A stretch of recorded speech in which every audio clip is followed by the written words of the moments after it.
Hi guys, what is up? My name is Pradeep Kumar. Welcome to this video and welcome to this brand new series of system design. So we all know how important a system design concepts are. Like in every interview you are asked for high level system design and low level system design. So for now I am making a video series on system design concepts of HLD concepts. So we will be learning various concepts starting with the scaling to go with CDN and edge servers to deal with the asynchronous jobs having like Kafka, Redis, all those concepts we will be dealing in this particular video. So here you will be seeing a list of concepts I will be teaching you in this particular video series. So let's just get started. So as you know, scaling means that you have a system in which you have certain number of requests coming into your system, and there is a limit after which your system might be not performing better and it is slow, disruptive, things are happening. So at this situation when your capacity of your system is exceeded and it is not able to handle those things, then is a time to have scaling. So scaling means either increasing the capacity of your system, existing infrastructure you want to enhance, either increasing or decreasing. Okay, so let's just get started with the very fundamental definition which you should know, that scaling means increasing the capacity of your system to handle more load, more users, request or data without compromising performance. That is the most important idea. Okay, let's say you have a server which is handling 10,000 requests, it is facing issues with performance and slow and crashing. Let's say this is a problem you are facing. This is very common. For example, in a government sites, most of the time you see they are very low performance, so they have not scaled it enough, right? But on the same side, the humongous amount of users are handled by Amazon, handled by Google. So how they are able to manage that? Because they have scaled those systems really well. They have invested that amount of technical expertise in that. Okay, so what are the key matrices? What are the key metric which is indicating that you need scaling at your system? Okay, so these are some important parameters when you realize that okay, my system needs scaling. So the first one is increased latency or response time. When your requests are not getting processed and you feel that there is a latency in the response, then somehow your CPUs are getting overwhelmed, your RAM is not freed. So those are the issues. Okay, the second one is server CPU memory utilization is happening more than 80%, your utilization is happening. Request failures, 500 server errors are returning. DB bottlenecks is one important task which we will study in detail later. And business growth, you are expecting more number of users to your platform, then you have to scale your infra or invest in your infra such that those users can be handled, and without it they should have a pleasant experience from a platform. So I have a case study of Netflix, or like how they have scaled it. But before that, I want to make you understand that what types of scaling are available. So you understand that scaling means investing in your infra to improve it. You are adding more capabilities to your infra so that it can handle more requests, more users, more data it can process. Okay, that is scaling.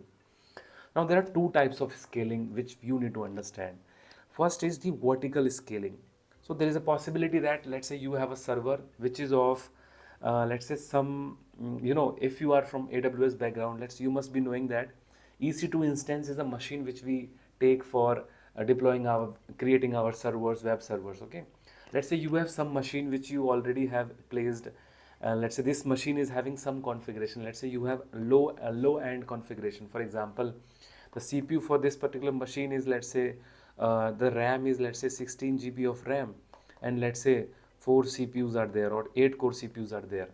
So this is the CPU which is currently handling. Vertical scaling means I'm upgrading the CPU. The same CPU, I have one app server, I am one application server. I'm just improving the capabilities of this. Currently it is, let's say, having low end configuration, for example the amount of RAM and amount of CPU it has.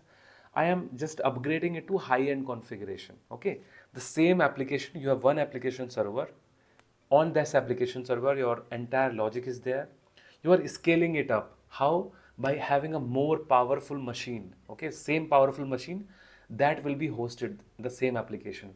So here you are not increasing the number of CPUs, you are not increasing the number of machines, you are improving the same machine. Okay, let's say you have a Pentium 4 CPU in your house, and you bought a new, like brand new Intel processors for the sake of your server. So you are investing in purchasing the high-end infra available in the market to improve that machine. So this is called vertical scaling. Okay, the same CPU, the same machine is upgraded with a new high-end machine. So the entire logic from the previous machine has to be shifted to the high-end machine. So you must have guessed the disadvantage of this particular approach. So if you see that increasing resources, CPU, RAM, storage of a single server, upgrading like T2 micro EC2 instance to M2 large instance. From this particular instance, you are upgrading to this particular instance in AWS. So this is a common example. So start with Amazon EC2. Let's say you are a startup company. You have started with EC2 instance of T3 micro. And once the traffic grows, once you realize that, okay, now my startup is growing, I need more, I should invest in infra, because otherwise they will be having all those issues which we have years discussed. These all issues they will be facing if you will not invest in an infra. So yeah, that's it. So here if you see traffic grows, move the M3 large or R2 large. Okay, same single instance but with more RAM or CPU. I hope you got it. Okay, but with every, so this is simple, right? You have just invested in the same machine. You are not doing any hard work here. You're just paying the company, you're paying the AWS. Hey, AWS, give me new machine, migrate everything. So AWS will do for you, but there will be a limit. There are possibilities. There will be, you have a finite number of CPUs which you can put, right? The world and the amount of technology which have, there is a max limit to it. For example, you can't scale indefinitely. There is a limit of the capabilities of a single node. Like there must be a maximum limit of a RAM, right? There must be a maximum limit of the amount of CPUs which Intel has made till now. So vertical scaling has a upper cap. Okay, that is the biggest disadvantage of vertical scaling. For example, for AWS, the maximum instance type which you can get for yourself as a powerful machine is 448 CPUs will be there, and 24 TB of RAM per instance is available. Like you cannot get a much higher end machine from this. This is a upper limit of this system.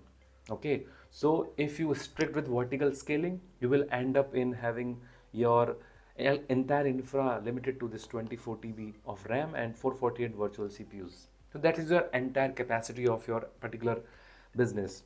So storage limitations will also be there. Maximum per volume size will be 128 and maximum IOPS will be also be limited. So vertical scaling has a upper cap. Okay. So now practical limitations. Cost will also grow exponentially. Still a single point of failure. Downtime need to resize. When you want to resize your data, you need a downtime. Downtime means your entire server will be down for some period of time, and then a new server with high-end configuration will be installed and your entire data will be replicated over that. So practical limitations will be there, and after a period of time you cannot get more performance. See, you have maxed out the capabilities of the AWS. After that you will not have an increase in your performance, or if more number of users are coming you will be crashed. Okay, so there is a upper limit to the vertical scaling. Now comes the very interesting, which is horizontal scaling, and there is an infinite capability of horizontal scaling. Horizontal scaling means, let's say I have one CPU, I have one server on my system on which my system is running. Tomorrow I will purchase the same configuration and I will have more setups. I can keep adding those things. Okay. So horizontal scaling means you are having one server when you have started. Now you have more servers added in your infrastructure. Okay. These can be low end as well. These low ends, four low ends, can sum up together to have more CPUs, more advantage to you. For example, this is giving you 4 TB RAM, this is also 4 TB RAM, this is also 4 TB RAM, this is also 4 TB RAM. And this is a trend. Like if you see, right, if you are purchasing, let's say, a 16 TB configuration from AWS at single machine, or instead of that you are having 4 machines with 4 TB, this will be much cheaper. Okay, this will be much costlier for you to have a single machine with that much of capability rather than have low end machines with less capability. So that is very intuitive. And in horizontal scaling you don't have a limit of number of nodes which you can add in your infrastructure. Okay, so that is the biggest advantage of horizontal scaling. So let's just quickly go over the nodes. Increasing system capabilities, increasing system capacity by adding more machines rather than upgrading a single one. That is horizontal scaling. Horizontally, you are scaling, adding more servers, more servers. Vertical scaling, one server, maximizing its capabilities, investing in the same server to have more capabilities. In horizontal scaling, adding more servers, more CPUs, more power. Okay, so this way you will have end up having an infinite amount of capability. You can use all the network in the world. You can use all the CPUs in the world. Okay, instead of upgrading one EC2 instance from 4 CPUs to 16 CPU, you deploy 4 EC2 instances with 4 CPUs, each behind a load balancer. And there are advantages to it, like add more servers. Whenever you need, you can auto scale it. Like whenever there is a need for 4 server will be there. And when your system need 5,000 servers, 5,000 servers can be scaled. But obviously you have to pay the cost. So scale indefinitely. There is no limit, upper limit for which you can scale.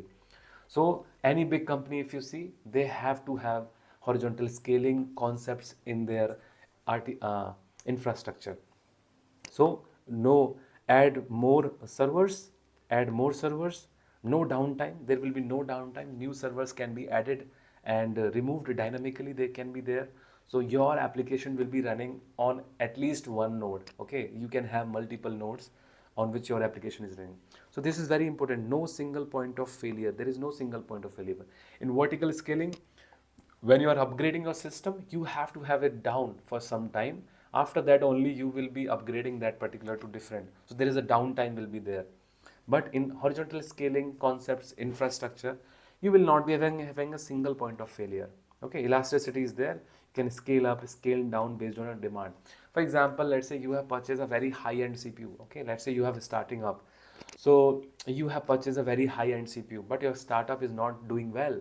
So only five requests are coming per day. So you are wasting those resources, right? The entire CPU, entire big machine which you have purchased, which is capable of handling 5,000 requests per second or 10,000 requests per second, but is not getting that demand out of your business. So that is a wastage of resources, right? So that elasticity is not here. You cannot scale down. You have to sell to some other guy. That is not a practical idea. But in horizontal scaling in cloud, you can start your startup with a very tiny server and then gradually increase the capabilities of your server. I hope you got it. Okay, let's take an analogy of a chef. Imagine a restaurant getting more customers. Vertical scaling means you are hiring a very experienced, very fast guy. Okay, fast chef. So there is a capabilities to it. Like he's doing everything. He's juggling in the kitchen, serving everything. So he's roaming around everyone. This he's doing an entire task here. But in case of horizontal scaling, you are having multiple chefs. So now you can understand that how much he will be relieved from the amount of work pressure he must be having. So yeah, that's it. This is it, like vertical scaling and horizontal scaling. And now, before moving on to this case study, I want to say you so you should understand very clearly like what is horizontal scaling, what is vertical scaling, because this is the very first concept I'm teaching you, and this is the foundation of system design. Distributed system is all about having multiple computers, multiple servers coming up together to solve a single problem. That is about distributed systems, right? So Netflix also, if you see, right, there are Netflix is a streaming platform, and you know how busy Netflix will be on weekends, how many users will be concurrently watching. Okay, so needed to handle millions of concurrent streams globally. That is the problem statement they were trying to trigger. So first thing they did is monolithic data centers to they kind of break their entire infrastructure from monolithic to microservice. That is first thing.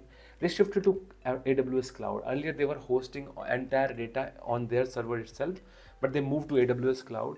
Used auto scaling groups for compute elasticity. I mentioned about elasticity.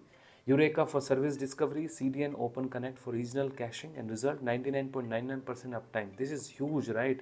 This is very huge. I will tell you like what is the meaning of this comes under SLA. There are different levels of SLA. You can have 999% availability, 99.99% availability.